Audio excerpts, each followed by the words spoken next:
व्रत कहते हैं। भगवान की प्रसन्नता के लिए, हरिजू की प्रसन्नता के लिए एकादशी व्रत रहा जाता है। प्रायः समस्त वैष्णव जन रहते हैं। जो रसिक जन प्रियाजू के चरणों के अनन्य हैं, उनका एक ही व्रत है, श्यामा श्याम की 8 पहर उपासना करते हुए अपने मन वृत्ति को श्यामा श्याम में समर्पित करना। यहाँ ज्ञान ध्यान व्रत कर्म जीते सब काहो में नहीं मोहि प्रतीति, रसिक अनन्य निशान बजायो एक श्याम श्यामा पद प्रीति। पर जो एकादशी व्रत रहते हैं परम धन्य है, वो हरितोष व्रत है। अब एकादशी व्रत का नियम क्या है और कैसे एकादशी व्रत का फल मिलता है, कई बार चर्चा हुई।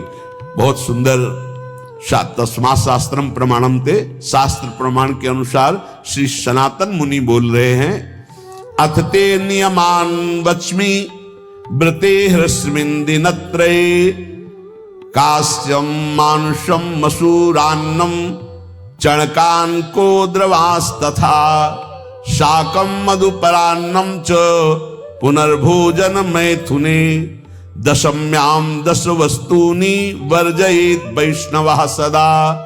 जिसे एकादशी रहनी हो और एकादशी का फल प्राप्त करना हो, उसको ये नियम पालन करना चाहिए। अथ ते नियमान वच्मि व्रते ह्रस्मिन् दिनत्रये, उसको 3 दिन, एक तो दशमी और एक द्वादशी और फिर बीच में एकादशी, उसको 3 दिन संयम में रहना होता है, तब बीच की एकादशी का उसे फल प्राप्त होता है। जिसे एकादशी व्रत रहना हो, उसका नियम है कि दशमी के दिन कांसे के पात्र का त्याग करे। वैष्णव सिद्धांत है कि कभी जिसमें मांस बना उस रसोई का भोजन न ग्रहण करे। मसूर की दाल, चना की दाल, कोदों और कोई भी शाक, शहद, दूसरों का अन्न, दोबारा भोजन और मैथुन, ये दशमी के दिन त्याग दे। एक बार दशमी के दिन भोजन करे 24 घंटे में, क्योंकि एकादशी रहना है।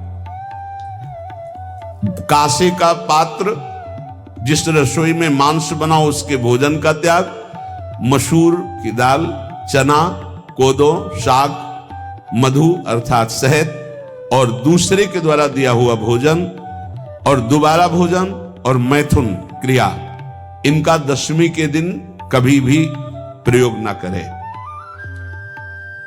इन 10 वस्तुओं से वैष्णव दूर रहे दशमी के दिन। फिर एकादशी के व्रत में, ये पीछे तो हम वर्णन कर ही चुके हैं, कहीं नहीं आया या कुटू का वो कचौड़ी पकौड़ी और सिंघाड़ा का हलवा और सावा, ये दुनिया के खीर और सब। ये एकादशी के दिन किसी भी तरह की गेम आदि क्रीड़ा ना खेले। जैसे अब आज व्रत है तो बैठे हैं अपना मोबाइल में गेम खेल रहे हैं, ऐसा कोई भी क्रीड़ा नहीं। द्वित क्रीड़ा, किसी भी तरह का गेम, ये सब खेल नहीं। द्वित क्रीड़ाम च निद्राम च तांबूलम दंत धावनम, परापवादम पैशून्यम स्तेयम हिंसाम तथा रतिम, कोपम हृणत वाक्यम च एकादश्याम विवर्जयेत। एकादशी के दिन उपासक को चाहिए कि वो किसी भी तरह की क्रीड़ा, मनोरंजन बिल्कुल नहीं। चनिद्राम, नींद नहीं लेनी उसको, न दिन में न रात में, एकादशी व्रत। और प्रायः पुराने महापुरुषों ने ऐसा किया है। रामदास जी डाकोर के रात में जाते थे, रणछोड़ भगवान के यहां कीर्तन करते थे जाकर। तभी तो भगवान उनके कीर्तन पर, उनकी भक्ति पर रीझ कर गाड़ी में बैठकर उनके साथ आए थे। पूरी रात जगकर कीर्तन करना, और दिन में तो सोना ही निषेध है। द्वित क्रीड़ाम च निद्राम च तांबूलम, पान खाना निषेध है एकादशी को, बिल्कुल नहीं। जो व्रत रह रहे हैं दंत धावनम, वृक्ष से तोड़कर जो दतून की जाती एकादशी के दिन है। परापवादम, दूसरे की निंदा करना, चर्चा करना नहीं, अर्थात अधिकतर मौन व्रत धारण करे एकादशी के दिन। पैशून्यम, चुगली करना। स्तेयम, कोई चोरी करना। हिंसाम, वाणी से, शरीर से, मन से किसी को दुख पहुंचाना। रतिम, अर्थात भोग करना, मैथुन करना। कोपम, किसी के ऊपर गुस्सा करना। अनत वाक्यम, झूठ बोलना। एकादश्याम विवर्जयेत, एकादशी के दिन ये नहीं करना चाहिए।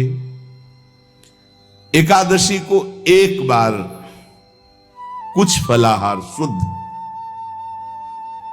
अगर आपके पास कोई व्यवस्था नहीं तो थोड़ा दूध है, जल है, ऐसे आप लेकर, या थोड़ा सा फल ले लिया, थोड़ा सा फल लेकर के प्राण पोषण, एक दिन में मर नहीं जाओगे। कितने तो निर्जला एकादशी रहते हैं, हर एकादशी निर्जला। पूज्य श्री मथुरादास जी निर्जला ही रहते थे हर एकादशी। चलो भैया, आपकी सामर्थ्य नहीं तो जल 2-4 बार ले लो, एक बार थोड़ा सा दूध और फल ले लो, चल जाएगा काम, प्राणों का पोषण हो जाएगा। ये आचरण न करे, एक बार कुछ आहार ले ले, वो भी शुद्ध भगवद अर्पित प्रसाद। फिर द्वादशी को काश्यम, मांसम, सुराम, छौद्रम, तैलम, वितथ भाषणम, व्यायामम च प्रवासम च पुनर्भोजन मैथुने, अस्पृश्य स्पर्श मासूरे, द्वादश्याम द्वादश त्यजेत। कांस के पात्र में द्वादशी को भी भोजन न पावे। जिस रसोई में मांस बनाओ उसमें आहार न ले। किसी भी तरह का नशा द्वादशी को न करे। शहद न पाए, तेल के बने पदार्थ न पाए, मिथ्या भाषण न करे और बहुत शरीर का व्यायाम न करे, बहुत थकावट वाले कार्य न करे। दोबारा भोजन न करे, एक बार द्वादशी को भी भोजन पवित्र। मैथुन न करे, जिसका स्पर्श नहीं किया जाता ऐसे पदार्थों का स्पर्श न करे, और मसूर की दाल न खाए। द्वादशी को जो इन नियमों का पालन करता है, दशमी द्वादशी ऐसे और एकादशी ऐसे, तब उसे एकादशी व्रत का फल प्राप्त होता है। जो इस पद्धति से एकादशी, ये जो मनमानी है सब नहीं, हर पदार्थ मिल जाएगा आपको फलाहार में। हर पदार्थ हमको बताया गया कि आपको जो चाहो सब पदार्थ फलाहार का। अरे भाई, हरितोष व्रत है तो हरि प्रसन्नता के लिए एक दिन भूखे रहने बहुत आनंद आता है।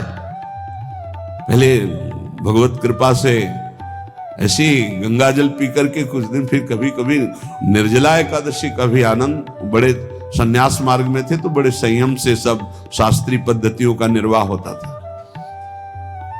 उपासक को चाहिए कि इन नियमों से व्रत का अनुष्ठान करे, मनमानी आचरण न करे। सबसे प्रार्थना जो एकादशी रहते हो, हरितोष व्रत इसे कहते हैं, भगवान की प्रसन्नता के लिए रहा जाता है, रहना चाहिए। जो अपने आचार्य परंपरा में हैं जैसे, जिनका सिद्धांत है, पर रहने का सिद्धांत ये श्री सनत कुमार जी वर्णन, श्री सनक जी महाराज, ये सनत कुमार जी वर्णन की। सनक जी महाराज कह रहे हैं, यदि भगवान का आश्रय नहीं, सत्संग नहीं है, तो इन 4 में से एक हो तो नाश कर देता, फिर चारों हो तो सर्वनाश हो जाता है। यौवनम धन संपत्ति, प्रभुत्व विवेकता, एकैपमप्यनर्थाय किमु यत्र चतुष्टयम। यदि सत्संग नहीं है, यदि भगवद आश्रय नहीं है, खूब धन हो, जवान अवस्था हो, बढ़िया पद मिला हो, प्रभुत्व चलता हो और अज्ञान हो, फिर क्या कहना है? बोले ये चारों जहां मौजूद होते हैं वहां सर्वनाश का खेल शुरू हो जाता है। अगर इनमें से एक हो तो सर्वनाश करने में पर्याप्त है, और अगर चारों हो तो फिर क्या कहना है? यौवनम, जवान हो, धन संपत्ति, खूब रुपया पैसा हो, प्रभुत्व, कोई पद हो, कोई अधिकार हो बड़ा, फिर अविवेकता और अज्ञानी हो तो बोले एक नाश कर देगा, फिर चारों तो नाश ही कर देंगे। अगर सत्संगी है तो ये चारों महान कार्य कर देंगे। क्या यौवनम, जवान है, खूब दूसरों की सेवा, मेहनत पूर्वक धन संपत्ति कमाकर माता पिता की सेवा, परिवार की सेवा। ये माता पिता, हमारा वेद कहता है मातृ देवो भव, तैत्तिरीयोपनिषद, मातृ देवो भव, पितृ देवो भव, आचार्य देवो भव, अतिथि देवो भव, यान्य नवद्यानि कर्माणि तानि सेवितव्यानि नो इतराणि, यान्यस्माकः सुचरितानि तानि तोयोपास्यानि नो इतराणि, ये के चास्माच्छेयाः सो ब्राह्मणाः तेषां त्वया स्नेन प्रश्वसितव्यं, श्रद्धया देयं अश्रद्धया देयं, श्रिया देयं ह्रिया देयं भिया देयं संविदा देयं। वेद कहता है मातृदेवो भव, माता साक्षात हमारी भगवान है। देव हरि को कहते हैं, केशव देव जिसे कहा हरि को कहते हैं, गोविंद देव, मातृ देव, माता भगवान है। धिक्कार है उन पुत्रों को जो अपने माता के द्वारा पोषित किए हुए शरीर से हाथ उठाते हैं अपने माता पिता के ऊपर। नरक में तुम्हारी जो दुर्दशा होगी भोगोगे। एक हमको दिखाया गया दृश्य कि अपनी माता की कोख में लात मारता है, थप्पड़ मारता है, पिता बैठा है उसको लात मारता है, थप्पड़ मारता है, बाल घसीट कर गेट तक माता को ले जाता है। अब इनकी जो दुर्दशा होगी ये बोल नहीं पाएंगे, बता नहीं पाएंगे। ऐसी जगह मारा जाता है कि बस तलकते रहो, कुछ कह नहीं सकते, घोर नरकों की प्राप्ति होती। वेद कहता, तैत्तिरीयोपनिषद, मातृ देवो भव, ध्यान से सुन लो, सत्संग है, ये माता साक्षात भगवान है। अगर तुमने मारा वाह भर करके इसके आंसू गिरे, जितने आंसुओं की बूंद से भूमि के कण भींजेंगे उतने कल्प तक नरक भोगोगे। ध्यान रखना, तुम्हारा कभी यश, कभी कीर्ति, कभी श्री, कभी हिरी, ये कभी तुम्हारे उदय नहीं हो सकती। तुम्हारा सर्वनाश हो जाएगा अगर मां पे हाथ उठाया। पितृदेवो भव, पिता साक्षात भगवान है। देखो भगवान अवतरित हुए तो प्रात काल उठी कै रघुनाथा, मातु पिता गुरु नावहि माथा। आचार्य देवो भव, माता साक्षात भगवान है, पिता साक्षात भगवान है, आचार्य गुरुदेव साक्षात भगवान है। जो अपनी माता को, अपने पिता को दुख देता है, अपने गुरुदेव की अवहेलना करता है, उसका कभी मंगल हो सकता है? वो कभी सुख प्राप्त कर सकता है? वेद कहता है जो निर्दोष कर्म करते हुए धन कमाकर, कैसा कर्म? निर्दोष कर्म करते हुए धन कमाता है और उस धन से अपने बूढ़े माता पिता और गुरुजनों की सेवा करते, जीवन धन्य है। धिक्कार है उस पुत्र को, धिक्कार उस जवानी को, धिक्कार है उस धन को, धिक्कार उस बुद्धि को जिसको ये सब प्राप्त होने पर भी अपने बूढ़े माता पिता को दर दर के भटकने के लिए विवश कर देते हैं, जो अपने बूढ़े माता पिता को कष्ट देते हैं। जहां वेद कह रहा है मातृ देवो भव, पितृ देवो भव, आचार्य देवो भव, अतिथि देवो भव, चारे बातें कही। अतिथि देवो भव, अगर बिना परिचय के कोई आ गया, कह रहा भूखा हूं, भोजन पवा दो, भगवान पधारे हैं, हम कह रहे मत अंदर आने दो, गेट के बाहर पवा दो, तुम्हारा संशय, पर उसे भूखा मत जाने दो।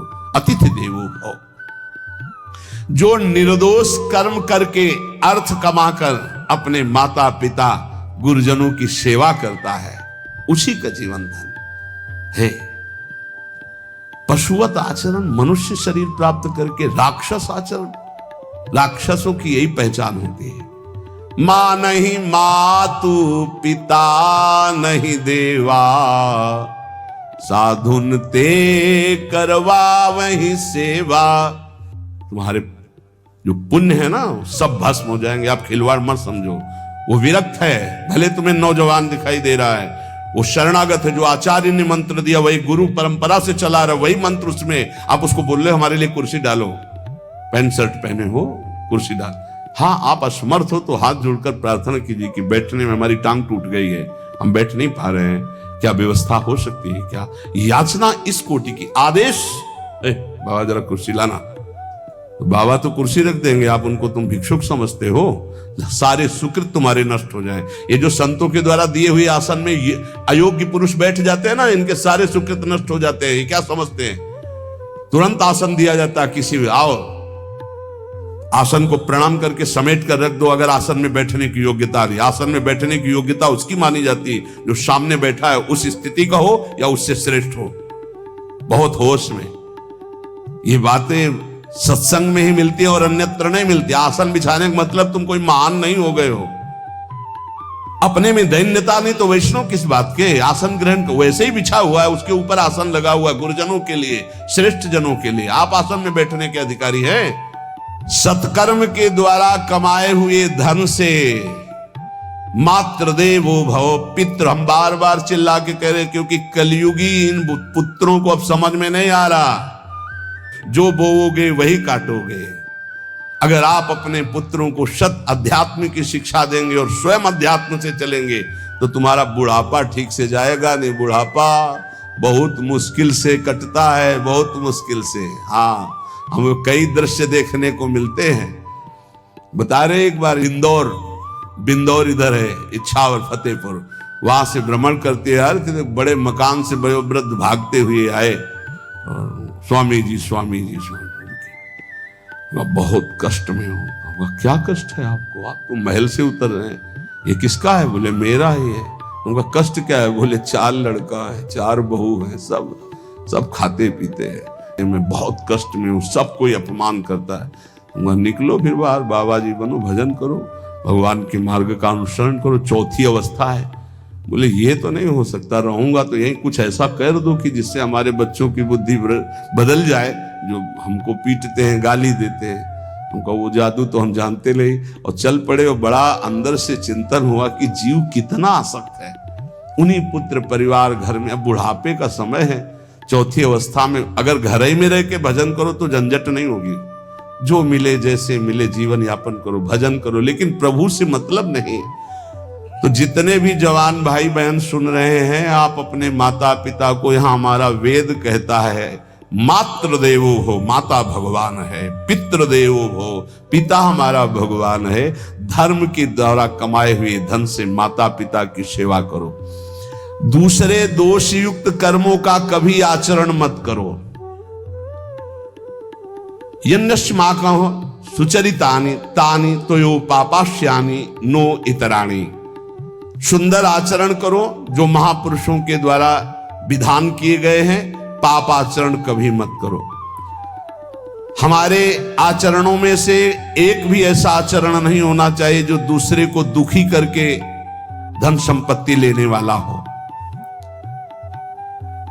वेद कहता है पापाचरण किया और आपको गड्डी पकड़ा दी, आप निर्दोष को दंड दे दिए और दोषी को धन के कारण मुक्त कर दिए। अब आपके परिवार में जो तांडव मचेगा वो झेल नहीं पाओगे, चाहे कोई भी हो। बहुत ध्यान से सुनना है, सत्संग है, ये शास्त्र है। जो अधर्म पूर्वक दूसरे के द्वारा दिए हुए धन से गलत निर्णय करता है, दोषी को मुक्त करता है और निर्दोष को दंड देता है, उसको दुखिया को न सताइए, दुखिया देगा रोए। जब दुखिया के मुखिया सुने तब तेरी गति क्या होए।